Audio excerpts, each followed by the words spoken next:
मोपला दंगों का वृहद और विस्तृत वर्णन हमारे पूर्ववर्ती अंकों में कर दिया गया है। जनसंहार का आरंभ, विस्तार, कारण, विभीषिका, समर्थन, ऐतिहासिक विकृतीकरण और मोपला दंगों से संबंध रखने वाले सभी व्यक्ति, वस्तु, स्थान और घटनाओं के बारे में तथ्यपूर्ण परिचर्चा हम अपनी सीरीज में कर चुके हैं।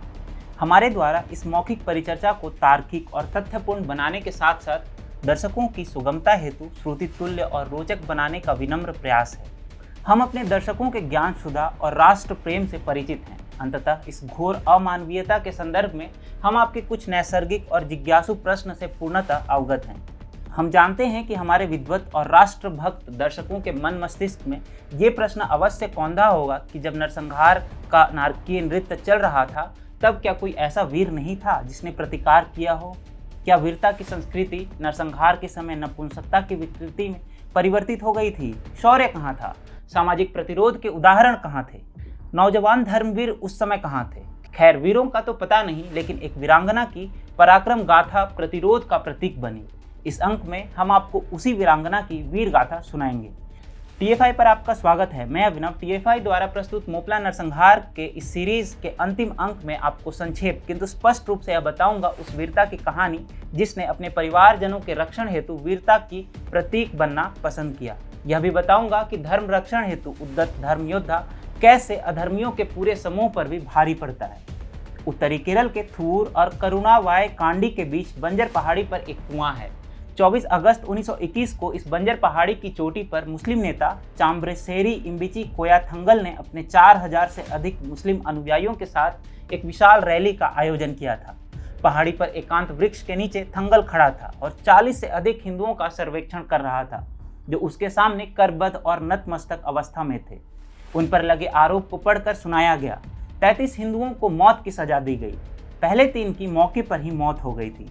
अन्य को एक के बाद एक पास के कुएं में ले जाया गया, जैसे वधशाला में भेड़ के बच्चे। जल्लाद कुएं के पास खड़ा था। वहां प्रत्येक हिंदू को झुकने के लिए तख्त बनाया गया था और उस पर उनके सर को रखा गया। फिर कुल्हाड़ी ने अपना विभत्स कार्य शुरू किया।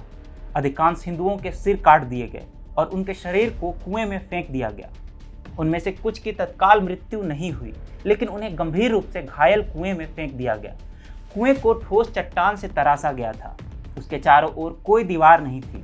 जो लोग गिरने से बच गए उन्हें खूनी लाशों के बीच एक धीमी दर्दनाक मौत मरनी थी।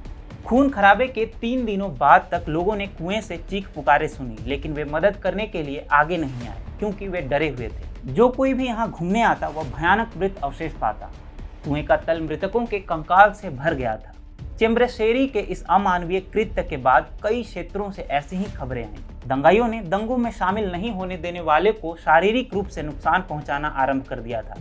विभीषिका की पराकाष्ठा देखिए और कल्पना कीजिए कि कैसा भयाक्रांत वातावरण होगा जब कुछ निरीह और असुरक्षित हिंदुओं को इन क्रूर मजहबी भेड़ियों की दयालुता पर छोड़ दिया गया होगा।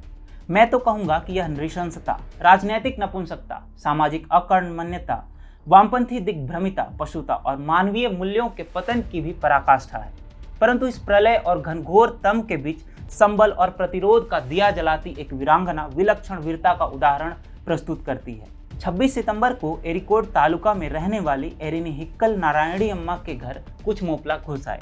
पशुता करने को उद्यत ये मोपला दंगाइयों ने रात के दौरान बाहरी दरवाजे को तोड़ नारायणी के घर में प्रवेश किया। इन क्रूर जंगली पशुओं को नारायणी एक निरीह शिकार संप्रतीत हुई। उस समय घर में कुछ अन्य महिलाएं और उनकी बहन थी। अंततः धर्म से ही धर्मांधता की स्वीकार्यता लिए इन महिलाओं को नारायणी और अन्य स्त्रियां सिर्फ मांस का एक टुकड़ा दिख रही थी, जिनके मान, सम्मान, शील और जान से वे मनोरंजन तथा शारीरिक क्षुधा को तृप्त करने को आतुर थे। इतनी अमानवीयता आश्चर्यजनक है, परंतु उस समय उन महिलाओं के इस अमानवीयता को इस्लामिक संरक्षण और स्वीकार्यता प्राप्त थी। अंततः इस्लामिक उन्माद और शासन काल में हिंदुओं पर यह क्रूरता आम बात थी। नारायणी को परिस्थितियों का ज्ञान था। वह सजग और सतर्क थी, बिल्कुल निर्भीक, सामर्थ्य, संबल और स्वाभिमान का प्रत्यक्ष प्रतिमूर्ति। महिलाओं को प्रवेश करता देख नारायणी अम्मा ने भागकर अन्य महिलाओं के जीवन रक्षण हेतु प्रयत्न किया। दुर्भाग्यवश एक महिला ने उन पर चाकू से वार किया। साक्षात नारायण समशक्ति को स्वयं में समाहित किए नारायणी अम्मा ने भीषण प्रतिकार किया। नारायणी ने अपने कटार से उस राक्षस का वध कर दिया। नारायणी ने अद्भुत पराक्रम का प्रदर्शन करते हुए अपनी बहन और अन्य स्त्रियों के जीवन और शील रक्षण किया। परंतु उनके इस भीषण प्रहार से अचंभित 10-15 आतताइयों ने एक साथ उन्हें घेर लिया। 2-3 लोगों को घायल कर नारायणी गिर गई। इस चहुदिशी प्रहार ने शौर्य को शारीरिक क्षमताओं की सीमा में बांध दिया, लेकिन विरोध करने वाली और उनकी बहन इस हलचल से बच निकली। यह सब सुनने के बाद मदद हेतु आगे आए कृष्णन नायर पर मोपिलाओं ने भी हमला कर दिया। मोपिलाओं ने उन्हें मृत बनाकर छोड़ा। अगले दिन नारायणी को कोझिकोड के अस्पताल लाया गया। उनके देह पर अनगिनत घाव थे। उनकी मृत्यु को वैज्ञानिक भाषा में समझाएं तो इसे डेथ आफ्टर डेथ कहते हैं। के माधवन नायर की मलयाली भाषा में प्रकाशित पुस्तक मालाबार कल्पम के पृष्ठ संख्या 204 पर नारायणी के इस अद्वितीय वीरता का सजीव चित्रण किया गया है। उनकी इस अतुलनीय वीरता का वर्णन एर्नाड कल्पम नामक मलयाली लोकगीत के माध्यम से भी किया गया है। मलयाली भाषा में कल्पम का अर्थ दंगों से है। शौर्य और शक्ति की समझ हेतु भावी पीढ़ियों को इसका अवश्य ही अध्ययन करना चाहिए। राष्ट्रीय स्वयंसेवक संघ ऐसी वीरांगना के नाम पर वीमेन फॉर एग्जेम्पलरी ब्रेवरी का पुरस्कार देकर नारायणी को विनम्र श्रद्धांजलि अर्पित करना चाहती है। यह प्रशंसनीय है।